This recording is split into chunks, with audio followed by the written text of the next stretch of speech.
Okay, Taurus, this is going to be your second proofread for the month of August with me, Kendrick of Providence Tarot.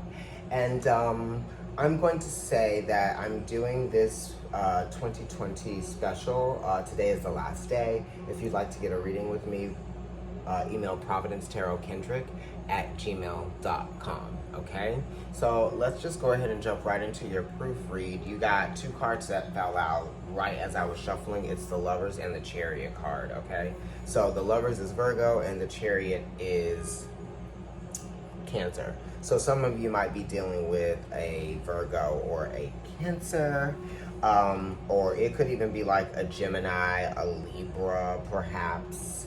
But the Lovers is talking about relationships, right? And the payoff, or not the payoff, but just kind of like something making you feel like it's in your best interest to keep going, or it's in your best interest to move forward with something. Also, it has a little bit to do with the realization of what it takes. You know what I mean? What are you learning? How are you dealing? You know, it talks about adjustments and being able to create healthy patterns, right? And be consistent within those patterns that you're creating, and seeing how they are paying off for you in some kind of way, because the Chariot is talking about a victory. So some of you might be seeing some stage of growth, or you might just be aware of how things are changing around you for your benefit, or you are approaching things in a new way. And the Chariot does talk about moving forward in a new way, not feeling stagnant, or not feeling like you're being overindulgent in your complacency or your codependency. Whatever you might have been thinking about or wasting a lot of time on, you're moving forward with it now. The Chariot is also talking about relationships, so maybe this is kind of like an improvement that could be happening in a relationship. It could be work could definitely be improving, and you could be feeling motivated in your creative ventures, definitely with the Chariot being here. The Chariot is Cancer, is ruled by the moon. In esoteric astrology, it's Neptune, which veils the moon or something like that, I believe. So it is talking about creative ventures. It's talking about moving forward, improvements that might be happening in relationships, or it could just be an exciting new adventure, right, that you might be experiencing now. You're ready for the changes that you are about to experience, right? It's like you have your eyes on the horizon and you're moving forward towards your victory, and it's because you have practiced healthy patterns of healthy boundaries and all sorts of things, So that's really good. You're thinking about your health all around, and it's very important to our success and getting closer to the things that we know we deserve in life. I'm not done. Taurus. Let's see what your cards are. I wasn't sure if I was gonna shuffle it one more time, but I did, and then I cut it, so like, ooh. Four of Pentacles. Okay, that's really great. This is opposite the Chariot, okay? So there's a sense of balance here that comes from stability and security. The comfort is there. There's a sense of fear of losing some of the things that you have acquired, or you might be sensing like, oh, maybe I need to really look at the ways that I am actively using my finances, because, money is energy and it's an exchange. So, as long as you can attract the money, right, towards you, then you can stay energized and you can continue to work towards something. And I feel like this is feeling like you're more encouraged about work, you're more empowered about work. You really want to kind of like protect something as well. That's, because managing your money is work. You know what I mean? So that's also very important. Sun in Capricorn, so you could be focused on your goals, you could be focused on success and how you're going to achieve something, and you could have a really strong mindset about that. This could even be you guys securing a new home or something like that in some kind of way. Improvements in the home, investing in the home, right? Securing some investments, or there could be some things that are getting completed around the home that have needed to get completed in a long time, right? That type of thing. you know, some of you could be emotionally blocked just because of some things that you might have been going through in terms of your mother or your father or your parents. I'm just throwing that out there. Let me just continue. Oh, God. Okay, so this is good so far. For Pentacles, which is a money card, also related to the King of Pentacles, which is Taurus, so that's you. So you might just be feeling more like yourself, right? And the Four of Pentacles is very much a self-oriented card. And then you got the Magician. So I don't know if I showed you the Four of Pentacles. That's what it looks like. Securing the bag. Saving the money. Looking at that bank account and being like, okay, I've been doing well. I've been saving my money. I've been controlling myself. And now I'm feeling empowered here with the Magician, okay?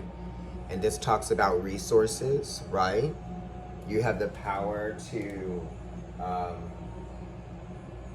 you're just feeling empowered because you have the resources, okay? And you're feeling the power of potential, right? Newly realized potential. And you kind of want to protect that potential, right? And the Magician is also new starts, right? The Magician is like the beginning, and the Four of Pentacles is like kind of like, not an ending, but it's like something that is substantial, that is kind of like a landmark moment in your life, you know? The Magician is as above, so below, so you could be feeling like the universe has like ordained these changes, you know? I feel like you might just have some new ways of thinking, right? That just make you feel more empowered.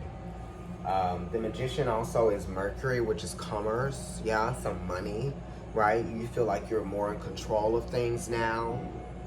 You're being more mature, and you're commanding something in your life. Not people, it's like something inside of you or something that has to deal with you. You're commanding or you're controlling something. Could be spending, you know, because Taurus does like to spend money. So this is new for you.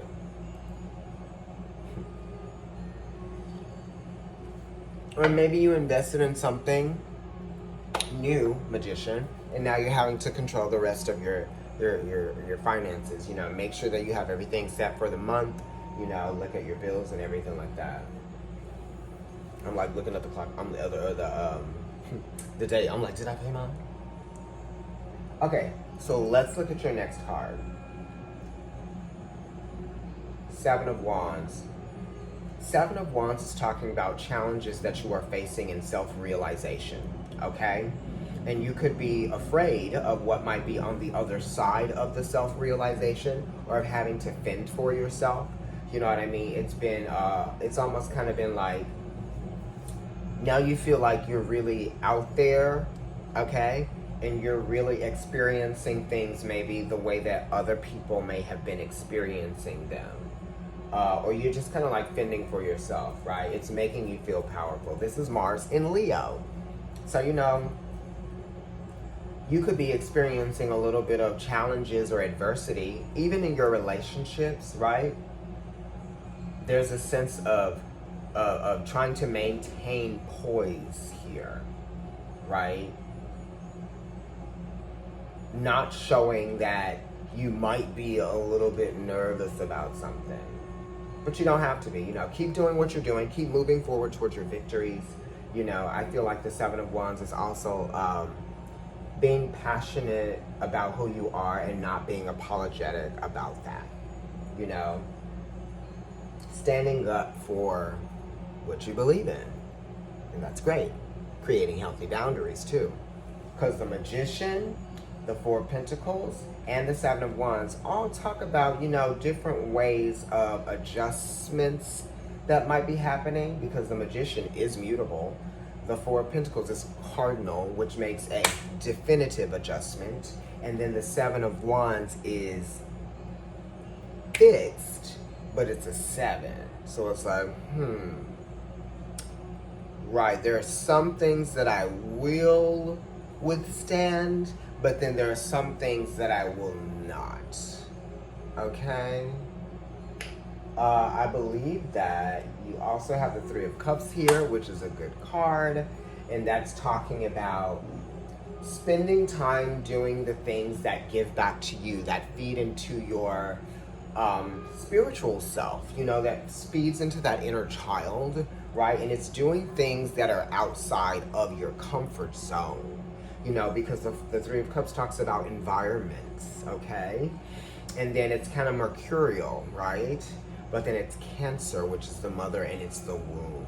So it's kind of like you can do things that are outside of your comfort zone to make you feel more calm, actually. Especially at times when you have anxiety, it's like doing the things that you're used to doing actually is just kind of like almost mundane.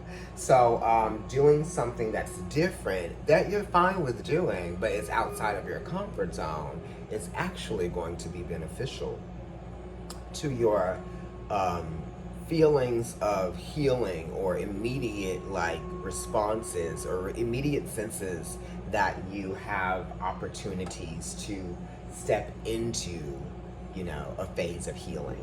Because the Three of Cups do talk about phases, because it's phases of growth. And then we're talking about growing emotionally as well. It's related to the Queen of Cups. Okay, so now let's look and see what's behind this Magician card. The Two of Cups, there we go, growth, right? It's going from the Magician to the Two of Cups. So this could be a new understanding or a new acknowledgement that you could have towards a relationship, perhaps, with someone, with your mother, with your children, with a child, because the threes could be representative of children sometimes with that Mercury. And so could the Two of Cups, honestly. But, yeah, there could be some people who might just be like expressing the ways that they have felt about certain situations or certain issues or certain things that they have felt for periods of time or a long period of time, and they're now like opening up. So I feel like some of you might be opening up to some people. It could be friends, family, lovers, or just opening up to yourself about some things. Right? Anyway, let's see. Prince of Cups. There we go. So this is like the Knight of Cups. This is Pisces energy. So some of you could be dealing with a water sign, Cancer, Pisces, and Scorpio, or it could just be a person who is, yeah, there's like something going on with the emotions and love here. But these are good Cups cards because you got the Two of Cups, the Three of Cups, and the Prince of Cups. So this could be indicating that something is kind of like brewing in the love sector, or things might just be like sweeter in a relationship that might have been experiencing a little bit of challenge with what might have been happening with like money or home stuff or investments or things like that. But all in all, I see like you're making some progressions and things are doing well, because you got the Lovers, the Chariot, the Magician, the Two of Cups, Four of Pentacles, Three of Cups, Seven of Wands, but then you got the Prince of Cups there. So, you know, some of you might have to be standing up for yourself with someone that might be emotionally triggered or triggering or something like that. Or you might be standing up for someone who may not be speaking up for themselves or something like that in some kind of way, because you're Taurus. I feel like you would do that. And it's very Venus in you too. Fairness, truth, and stuff like that. Alexa's like, what can I help you with? Or Siri, what am I saying? No. Could you try again? I don't want you to do anything, girl. Thank you, Taurus. Email providencetarotkendrick@gmail.com if you'd like to get that 2020 special. And also follow me on Instagram. It's Providence Tarot, as well as NYC Kendrick. Bye.